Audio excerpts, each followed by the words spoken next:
munsi imirwano ikomeye ku marembo y'umujyi wa Uvira. Ni mu bice byegereye Uvira kuri uyu munsi wa gatatu w'icyumweru ku itariki ya 18 z'ukwezi kwa gatatu 2026. Ni imirwano ikomeye ikomeje gusatira Uvira, aho bitangazwa ndetse binemezwa ko M23 yasatiriye bikomeye uyu mujyi, bihagaze gato ku mirongo imbere y'urugamba. Amakuru aravuga ko ingabo za FARDC ku wa kabiri kugeza uyu munsi zikomeje kugenda zisatira Uvira nyuma yuko zigaruriye agace kitwa Kilungu gaherereye mirometero bike uvuye mu mujyi wa Uvira. Ku wa kabiri mu ntara ya Kivu y'Amajyepfo habaye imirwano ikomeye yongeye gukomeza no kuri uyu wa gatatu. AFC kandi yafashe burundu aka gace nyuma yuko ku wa mbere yari yigaruriye igice kimwe cyako nkuko undercover zari zabiduhamirije. Kirungu yafashwe ubwo ingabo zuriya mutwe zasubizaga inyuma ibitero by'ingabo za leta ya Kongo Kinshasa, harimo FARDC, Wazalendo, ingabo z'u Burundi, FDLR ndetse n'abacanshuro. Ni mu gihe mu gitondo cyo kwa kabiri Laurence Kanyuka uvugira AFC ku rwego rwa politike yatangaje ko ziriya ngabo zagabye igitero mu gace kitwa Kabunambo gaherereye ku muhanda munini huza umujyi wa Bukavu na Uvira kuri route nationale numero 5 mu kibaya cya Rusizi. Nkuko rero bigaragara mu masaha y'igicamunsi nibwo impande zombi zarimo zirwanira bikomeye mu gace ka Luvunge, ibyatumye abaturage benshi berekeza Runingo nkuko kuri ubu ngubu undercover zihagaze ku mirongo imbere y'urugamba zibihamya. Ni mu gihe AFC twirwaniye yasubije ibitero bya FARDC mu buryo budasanzwe nkuko amakuru akomeye ari gutangazwa na undercover dufite muri M23 zibitangaza. Ziravuga ko urugamba rukomeye rwakaze kandi rwamaze kwinjira mu yindi sura. Bihagaze gute n'icyo bari ku mirongo imbere y'urugamba bavuga ku zabaye? Nkuko ro bigaragara umurasirazuba bwa Repubulika ya Demokarasi ya Kongo umutekano ukomeje kuzamba, aho imirwano hagati y'ingabo za leta n'ihuriro rya FARDC iri kurushaho gufata indi ntera. Amakuru guturuka mu nzego zitandukanye zegeraho imirwano ibera aravuga ko nyuma y'ibitero byagabwe na FARDC n'abafatanyabikorwa bayo, AFC yasubije inyuma ibyo bitero mu buryo bukomeye bituma yigarurira imyanya myinshi y'ingenzi, by'umwihariko imisozi ya Kilungwa, ahitwa Bugogoma n'ahitwa Ngongwa hamwe n'ibindi bice byegereye hafi bifite akamaro kanini mu bugenzuzi bw'umutekano w'umujyi wa Uvira. Bikaba byarafashwe na FARDC nyuma y'imirwano ikaze. Iyi misozi ihegereye ugereranyije n'umujyi wa Uvira, bigatuma bigaragara ko ahangaha umutekano uri kurushaho guhungabana. Saho gusa AFC M23 MRDP twirwaneho yigaruriye aka gace kuko yanigaruriye ibindi bice byo ku kibaya byo mu kibaya cya Rusizi nyuma yuko FARDC n'abambari bayo bagabye igitero kuri uyu mutwe, bigatuma birwanaho. Nkuko rero bigaragara amakuru yize wari gutangwa n'abari mu buyobozi bwa AFC twirwaneho aravuga ko iki gikorwa kitari igitero cyo kwagura ibirindiro byawo gusa, ahubwo cyari ugusubiza inyuma ibitero byatangijwe n'igisirikare cya FARDC. Umwe mu bayobozi muri uyu mutwe yagize ati ntabwo twari tugamije gufata Uvira, icyo twakoze ari ugusubiza inyuma igitero cy'agasuzuguro cyagabwe na FARDC tukabageza aho cyaturutse mu rwego rwo kurinda abaturage. Ibiro bikaba bibaye mu gihe kuva mu ntangiriro z'intambara AFC MRDP twirwaneho yakomeje kugaragaza ko yibanda cyane ku kurinda abaturage bo mu bice ivuga ko bibasirwa n'ibitero by'ingabo za leta n'imitwe ibishyigikiye. Ku rundi ruhande leta ya Kongo ikomeje gushinja umutwe ibikorwa byo guhungabanya umutekano n'ubusugire bw'igihugu. Uvira ni umwe mu mijyi ifite akamaro gakomeye mu ntara Kivu y'Amajyepfo kuko uri ku mupaka w'u Burundi ndetse na Kongo. Ni mu gihe kandi kuri ubu bitangazwa ko M23 yiteguye kurwana FARDC. Nuko ku murongo wa telefone turi kumwe na Roko Informa wacu ugiye kutubwira situation biri kubera muri ibi bice. Tama, wiriwe neza? Mwiriwe neza. Hari amakuru akomeje kugenda avugwa ndetse ataranemezwa neza,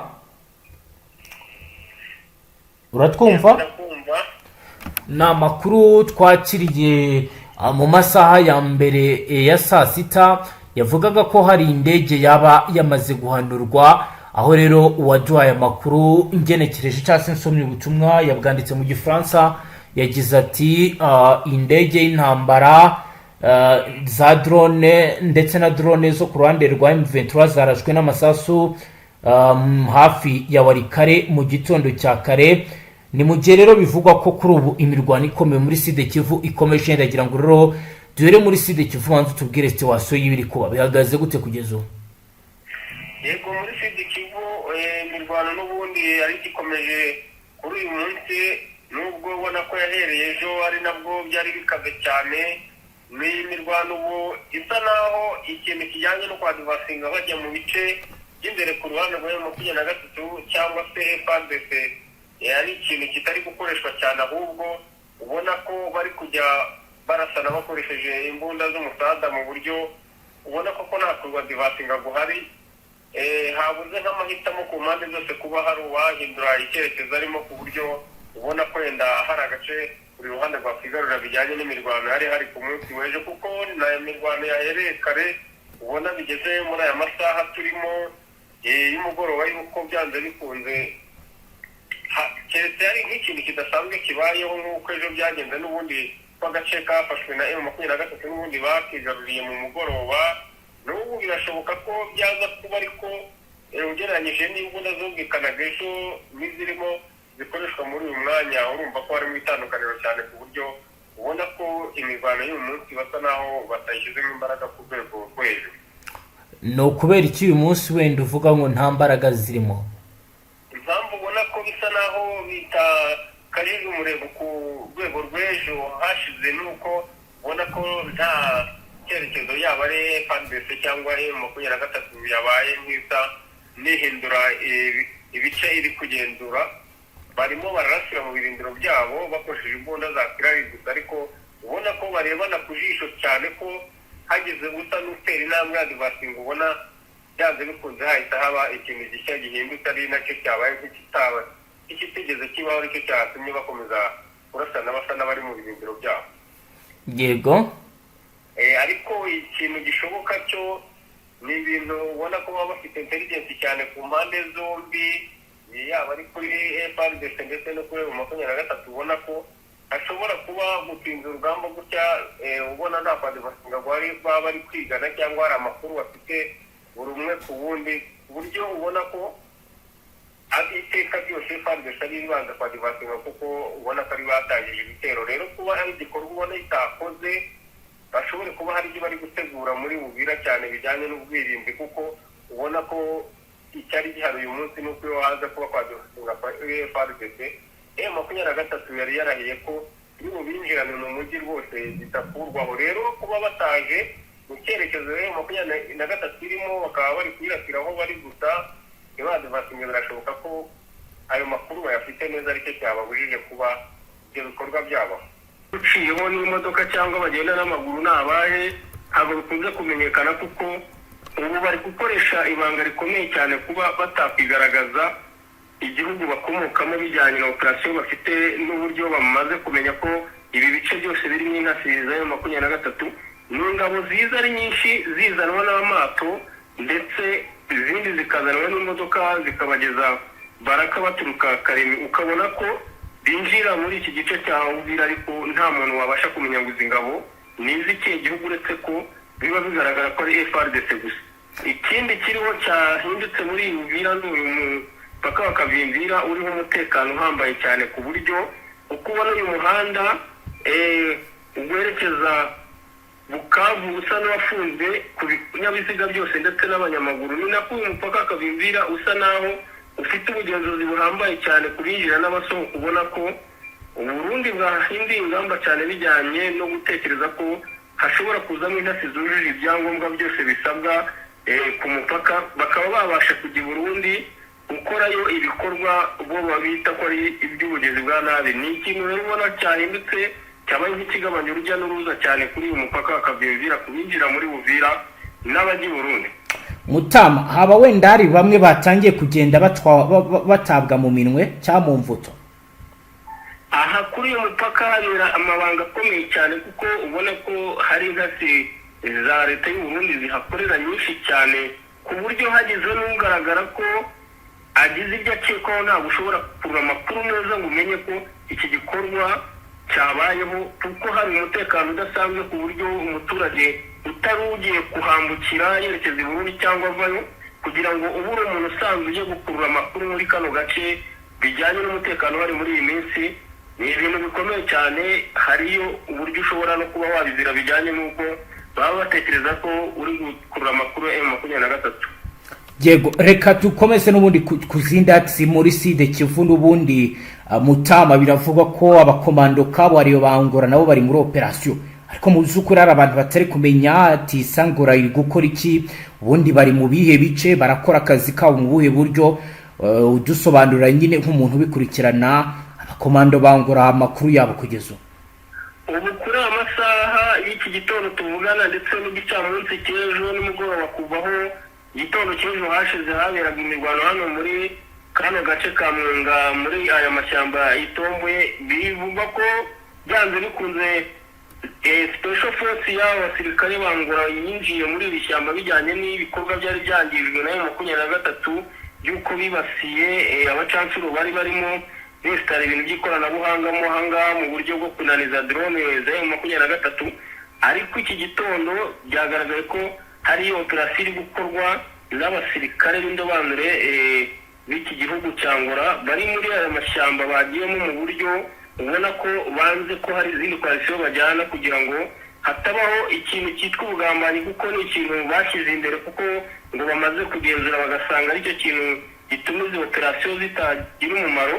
Bayikoze ubwabo bonyine. Rero ubu aya masaha tuvugana imirwano isa naho iri kuberamo, kuko ibiturika birumvikana muri izo nce, ariko ubona ko nta makuru ku ruhande rwa M23 ushobora gutangarizwa nayo, kuko bo akenshi ubona ko badashaka no kukubwira ko ibi bice byo muri aya mashyamba babyinjiyemo ariho babigenzura. Ubundi abo bagambana mu by'ukuri inyungu baba bafite niziye Mutama, hari abazumva ariko ntibasobanukirwe mpamvu hari bamwe baba bahari ku rugamba ugasanga bamwe baragambanira bagenzi babo kandi bafatanyije guhangana n'uwo bahanganye nawe. Ubu bugambanyi bwaha burimo icyo nakwita ko ari nka kategori ebyiri. Hari ingabo za FARDC ziba zisa naho zifite abiyomoye bari muri M23, kandi ugasanga harimo abasirikare baba bareba bakumva ko amaherezo bizarangira habayeho kuba bahindura bakajya muri M23 bitewe n'abavandimwe babo bariyo cyangwa se abo bafitanye amasano. Hari n'ababikorera ibihembo, amafaranga baba bemerewe n'uruhande urwo arirwo rwose, kuko ni ikintu kigaragara cyane bitewe n'uko iyi koalisiyo iba irimo abantu batandukanye cyane. Ushingiye kuri Wazalendo ntabwo ari umuntu wakwemera amafaranga rwose ngo ashidikanye kuba yatanga amakuru ku ruhande arimo, kandi ubona ko ari igihembo kiba gifatika kurenza ibyo abasha kuronka mu ruhande aherereye. Habari abatangiye gufatwa bijanditse muri ibyo bikorwa, barafashwe benshi cyane bagenda bafatwa bivuye kuri telefone, akaba yagira amakuru atangaza azi ko yiherereye mugenzi we akamwumva. Nta muntu utarinuriye ibi bintu, hari abantu babyanga urunuka cyane rwose ntabe yagira ibanga ryo kumwishyira, kandi muri FARDC rwose kukumenya hayo makuru ntabwo wahumeka kuba bazima ntibibaho. Niyo mpamvu rero bikorana ubwenge buhambaye cyane, ku buryo kugira ngo uzatahure umuntu muri FARDC bigoranye cyane. Ariko warabibonye ko no muri M23 hano muri Goma abenshi bagiye bafatwa cyane ku ruhande rwabo kandi batakekaga. Yego, reka dukomeze n'ubundi tujye mu bindi bice. Karehe mu minsi ishize naho hajya havugwa urusaku rw'ibiturika. Update ziri Karehe tunabihuza n'ibibera mu misozi ya za Kavumu ho hafi na aeroport. Ho update zari nize kugeza ubu. Ku gitondo cy'uyu munsi muri ako gace ka Kavumu hafi ya pariki ya Kabusigeza, n'ubundi ku gicamunsi cy'ejo mu masaa 8 saa 9 hari imirwano n'ubundi ya Wazalendo bari bagabye igitero kuri M23. Ubona ko aka gace kuva ibihe bitambutse ubwo haberaga imirwano ikomeye, n'ubundi Wazalendo igasa naho yatakariza cyane n'ubu itavuye muri iyi pariki. Ubona ko iyi pariki itajya iburamo iyi force za Wazalendo ndetse na FDLR bitewe n'uko ubona ko iri shyamba rigenda rikora mu nce za Warikare ndetse rigakora kuri Karehe, byoroha cyane kugira ngo aba baturuke muri ziriya nce z'inyuma berekeza muri iri shyamba mu buryo bwo gusohokera muri aka gace kerekeza hano Ikavumu, gatuwe n'abaturage cyane cyane. ubona ko akenshi niyo baje mu mirwano yose ibaho bagerageza kugira uburyo basubirayo bagize ibyo basubirana, ariko urabona ko koalisiyo yari ije kuri iki gicamunsi cy'ejo ndetse n'ubu bigisa naho batishakisha muri iri shyamba rya pariki ya Kahuzi-Biega. Ni koalisiyo yari isa n'ifite imbaraga cyane kuko yabashije gusa naho ihangana n'ibirindiro bya M23, basa naho bafashwa no kuba barateguye aho kurwanira ku buryo buhambaye, kandi basohoka ishyamba bamenye amakuru neza ko baje mu cyerekezo barimo. Bisa naho batahuga bakiri kure, baviramo kuhagirira ingorane cyane zo kuba batarabashije kugira icyo bahindura no kugera ku byo bashakaga gukora muri kano gace k'iyi kibuga cy'indege. ndagira ngo tuganire mu buryo bwihariye ku birebana n'abarundi ndetse n'imyitozo itangwa, turebere hamwe ibijyanye n'inyuma ya gasopo navuga yatanzwe i Bujumbura. Kugeza ubu Burundi mu buryo burambuye uratubwira ko ishusho y'igisirikare cy'u Burundi muri iyi mirwano ni ishusho bwoko kimutanga? Ishusho yabwo ni ishusho igaragaza yuko izi ngabo z'u Burundi navuga ko ntacyo zitakoze cyane bikomeye muri izi operasiyo zose zabereye mu bice bitandukanye, zibigiramo n'ubwitange cyane. Unabara ko mu igereranya rikorwa ry'abantu batakaje ku rugamba ingabo nyinshi bazamo, kuko ntabwo bigeze bizigama barwanya urugamba rwose bijanditse ku rwego rwo hejuru nk'abarwanira igihugu cyabo birenze FARDC. Ni ibintu byagiye bigaragara cyane kuko FARDC magingo aya ngaya ibi bihugu by'amahanga byabaye nk'aho biza kwitabara bishinga iteka ryose, kwerekana umugongo cyane mu bintu bijyanye n'imirwano, bakunda gusubira inyuma ku buryo buhambaye. Ariyo mpamvu babita abagambanyi, ariko iyi ni style yabo kuva kera kugira ngo ukorane nabo kwasiyo kuvuga ngo mwishyize hamwe mukore operasiyo hamwe, ni ikintu kigoranye cyane. Ubona ko abarundi babaye nk'aho babirambiwe, ariyo mpamvu ubu babibonye ko batangiye kugenda bagira ibirindiro byabo byihariye, mu buryo ubona ko igisigaye arimo gukora operasiyo iya bonyine, kandi bishobora kugira icyo bitanga kurenza ubu buryo bakoreshaga nko kugendera hamwe ari rusange. Tugenda tugana ku musozo Mutama, ndagira ngo tugaruke mu buraruko mu bice bya Katoyi, Mpeti ndetse na za Kasheberi. Hari amakuru avuga ko buri ruhande ruri kwitegura ndetse byabigiye no kwinjira muri leta, navuga ko atari nziza. Kugeza ubu tuvugana, what update ufite kuri operasiyo zo muri Warikare ihagaze ite kugeza ubu? Operasiyo ziri muri kiriya gice ubona ko akenshi hari koalisiyo zariyo inyinshi niza FDLR na Wazalendo. Urabizi neza ko kari agace ka Masisi arizo force zibereyeho cyane, ari nk'ibirindiro bya FDLR na Wazalendo cyane. FARDC buriya ntabwo ikunda gukoresha ingabo nyinshi cyane muri biriya bice, keretse iyo zije muri support cyane nko mu bihe bitambutse, ubwo wabonaga ko hari agatoyi ariko yari yateguwe arimo ingabo zose. Ariko ubona ko bisa naho byahindutse, kuko ubu ngubu muri ziriya nce za Gatoyi ubona ko koalisiyo hari ari FDLR, kuko mu mirwano yose iri kuberayo ziriya ngabo z'amahanga ziriyo ni nke cyane, ku buryo ubona ko hari ikintu cyahindutseho gutamenya impamvu FARDC yabaye nk'ibikora, kuko wabonaga ko hari imbaraga cyane kandi hari koalisiyo nini ifatika ku buryo bwo guhangana nayo byari bigoranye ku ruhande rwa M23. Ariko ubu ngubu warabibonye yuko nta gace bakigenzuramo umwanya, bahita basa n'aho bagakuwemo, bijyanye n'uburyo ubona ko hari agace bagiye bavamo bagasa n'aho bategeye mu bindi bice by'inyuma, cyangwa ukabona ko batakaje biriya bice bakagira izindi nce byerekezamo bitewe n'izo bakeneye cyane, gusa n'aho bagiye kurindirayo, kuko ubona ko hariya ugereranyije na operasiyo ziri kuberayo urabona ko zitakigora yo mu 23 bijyanye no mu minsi itambuka. Mutamba, tugenda tugana ku musozo rero turagushimira. Mu yandi makuru hari turibuze kugarukaho dukurikiranira ibijyanye n'itabwa muri yombi ry'abayobozi babiri b'imitwe ya Wazalendo, ubwo mu makuru atawuze kuza kuduidoni dutubwira ibiri kuba. Yego murakoze. murakoze cyane. Namwe banywanyi mudateba kubana natwe nga kuri Mbonesha kuri mwe Rudende bashyikiriza amakuru atose y'abarabana n'umutekano politiki ubanyi n'amakungu.